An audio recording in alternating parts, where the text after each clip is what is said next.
Pascal Tourin, ça va? Ça tient, tu as une grosse voix, mais ton micro n'est pas allumé, Pascal. Alors, j'allume ton micro. Ben, c'est bien sûr, c'est de ma faute. Je suis désolé, Pascal. Bienvenue. C'est pas sympa de l'avoir donné fermé, ça c'est tout de suite ça. Ben écoutez, ça va, oui, sinon ça tient. C'est un plateau étrange parce qu'en face de toi, tu as Couette et Sidonie. Sidonie qui a toujours un visage un peu étrange. Elle l'a fabriqué de rouge aujourd'hui. Elle aime pas trop de se montrer parce qu'elle est hyper bonne.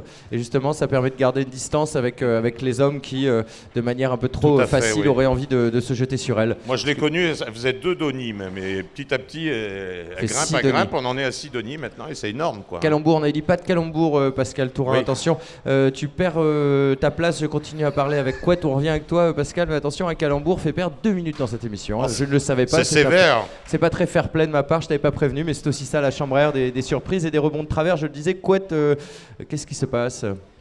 Écoute. Ah, attention. Précis, quand même, tout le monde ne vous connaît pas. Voilà, alors on va quand même dire qui vous êtes. Couette et Sidonie, donc vous êtes représentants de la Couette TV, initié par toi, Couette, qui depuis longtemps suit les cultures alternatives, underground, chelou, sur Paris et ailleurs. D'ailleurs, tu es une sorte de bible à toi tout seul de tout ce qui peut se faire en termes de performance, body art, tatouage, un peu n'importe quoi en fait. Cette culture, elle te ressemble, tu l'aimes et tu la mets bien en avant pour les gens qui la connaissent pas. Comme tu aimes à dire souvent, c'est propre et bon enfant et c'est pour ça que tu es là. Tu as un projet à nous proposer, Pascal, pardon, on n'a pas du tout découvert ce que tu faisais. Toi, tu fais quoi dans la vie? Intermittent du spectacle, employeur multiple, galérien le plus souvent, et puis je fais un one-man show qui s'appelle L'Homme Tatoué, où je suis en string, mais où je mets également mon âme à nu. Excuse-moi, est-ce qu'on aura la chance de te voir en string aujourd'hui? Ah non, il faut garder une part de mystère. Oui, hein. puis il faut faire venir les gens. La stripteaseuse n'arrive pas au boulot nu, elle le fait sur place. C'est vrai, mais on pourrait dire que c'est ton stage ici, tu pourrais te dessaper. Oui.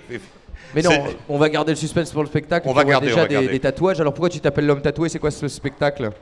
C'est un spectacle sur le droit d'être différent dans la vie et puis d'avoir envie de se tatouer. C'est un spectacle sur la liberté d'être qui l'on veut, que ce soit le tatouage ou autre chose. Et ça plaît beaucoup, même quand on n'est pas... Surtout les non-tatoués aiment encore plus que les tatoués. Alors, les tatoués, ils trouvent un porte-parole dans un petit peu ce que je dis. Et puis les non-tatoués, ils y voient vraiment un truc... de l'au-delà. Je suis 20 minutes en peignoir, 50 minutes en string. Ne ris pas, je suis très beau. C'est fait pour rire et puis aussi ouvrir les esprits des gens sur un peu plus de tolérance. Et puis c'est vrai que quand tu m'as vu en string... On ne voit plus pareil. Tu vois le monde différemment après. Ouais. Tu vois, mon tatouage, il se déplie.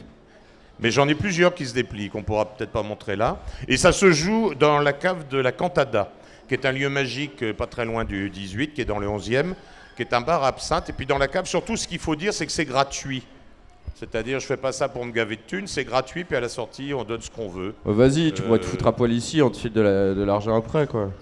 Torse nu, vous voulez torse nu? Ouais. L'homme tatoué torse nu pendant que je parle avec Couette en début de striptease. Couette, alors la différence, le droit à la différence, hier on était dans un débat sur l'identité et l'intimité, donc la connexion ou voir la transition est aisée, donc l'identité c'est quoi? C'est être soi et pour être soi il faut découvrir une forme d'éthique de soi, non? Non, moi je vais juste dire en fait que oui. Ouais, lève-toi s'il te plaît, Pascal. Par rapport à Pascal, moi je conseille le spectacle à tout le monde. C'est un super bon spectacle. Waouh. Tu pourrais décrire les tatouages, Couette? Alors décrire les tatouages de Pascal, il le fera mieux que moi, mais là c'est des gravures du Marquis de Sade qui sont. Voilà, puisque on est dans un parc de glisse. Moi j'ai des belles scènes de glisse. Alors peut-être on va regarder... C'est quoi la glisse pour toi? C'est une enfilade à plusieurs apparemment? Là ça glisse au pays des merveilles, là c'est assez beau, regardez, je vais vous faire bouger, en plus c'est faut que tu décrives, on fait de la radio Pascal, si tu peux décrire avec des mots, ou quelqu'un qui est spécialisé dans la description du tatouage. Je le connais mal. Alors, ah oui, bien sûr. Tu pourrais décrire ton corps, parce que regarder, ça ne veut rien dire pour les gens qui écoutent la radio. Oui, regardez, je sais, mais comme j'ai vu une caméra, voilà, il touche à mes seins, c'est en direct. C'était ton téton. C'est les seins, c'est comme ça. Là, des gravures érotiques du XVIIIe siècle, là, c'est un petit peu ambiance satanisme, sorcellerie. Et puis ici, on a tous les personnages de Fricks, parce que tout le reste de mon corps, ce sont des gravures d'attractions foraines du sideshow américain. Et donc ça, c'est aussi un film magnifique, Fricks, Todd Browning, la monstrueuse parade, sur mon bras. Vous en pensez quoi, les enfants? Ah oui, c'est joli. Terrible. Terrible, alors c'est comme chamé, comme dire méchant, ça veut dire je pense c'est bien, ça veut dire que c'est bien?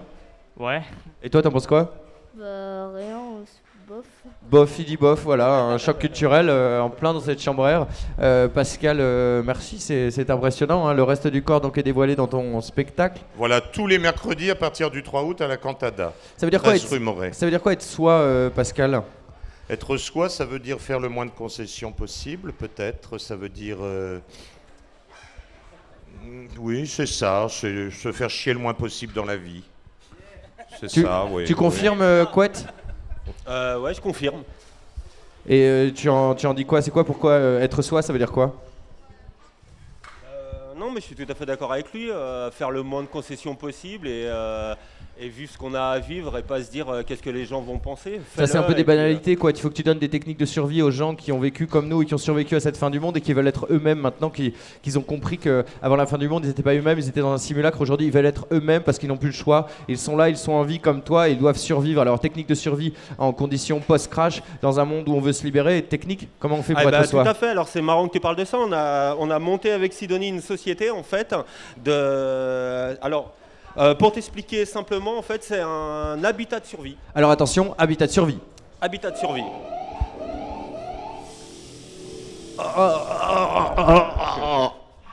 Alors maintenant que tout s'est cassé la gueule et qu'on est vraiment en mode post-crash, des techniques de survie.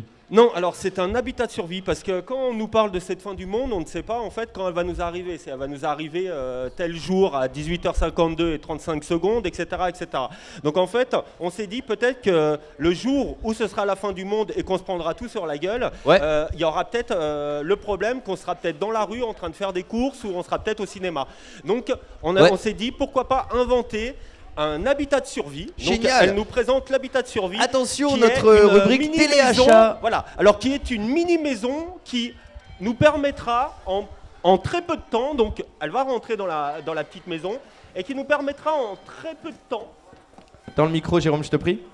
Alors attends, hop, voilà, hop, d'être dans un local de survie. Donc comme tu peux le voir, on ne risque rien quand on est dans ce. Ça peut servir de banc aussi, non? Comment ça se passe? Non, je ne le conseillerais pas. Faut pas s'asseoir dessus. Ça a été travaillé par une dizaine d'ingénieurs et donc en fait grâce à ça, si une chose arrive du ciel et nous tombe sur la gueule, en moins de 10 secondes, tu peux être là-dedans et tu pourras survivre en fait à cet apocalypse qui devrait nous arriver en 2012. Tu peux me passer une chambre air? On va faire un test sur la nouvelle maison du futur, que quand ça sera vraiment la merde, on va voir que c'est solide.